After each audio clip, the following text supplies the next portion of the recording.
আমারে দেখো না কেরাসিন অবস্থা কেরাসিন দেখো না এই যে কলা ভাত মাথা দেবো রয়েছি তেলের লাগিয়া এখন তোমার তেল লইয়াম আর রোদের কারণে যদি কলা ভাতা না দিই তো জড়াইব জীবন।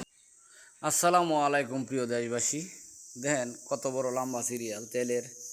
আই সব বনায় কারবার, এটা তো তেল নিতাম আইছি না, এটা রাস্তা সিরিয়ালে মিছিলের মতো দাঁড়াইছি। কি করার আর আছে, তেলের কারণে গাড়ি চালান জানা। এই অনেকক্ষণ লম্বা সিরিয়াল ধরিয়া এক দেশ সমানছে পিছনে তেলের সিরিয়াল ধরিয়া তারপরে তেল নিতাম গেছি। সিরিয়াল দেখে এই রোদের মধ্যে দাঁড়ায় রইছি, সর্বনাশটা করছে আর কি। 300 টাকা লিটারও দুজি হইতো, তারপরেও কিনে লই এলাম। হইলে সিরিয়াল ধরে খারুয়ে থাকলাম, নইলে কি আর করার আছে। একটা দুইটা মানুষ এই সর্বনাশ, সারা হুসেনপুরের মানুষ আমার কাছে লাগে যেন দল হয়েছে। এই রোডটার মধ্যে যে খারুয়ে রইছি কলা ফাতা মাথার দেয়া, কি কষ্ট যে লাগতেছে। মনটা চাইতেছে গাড়ি থুয়ে যায় তেল আর না বলি।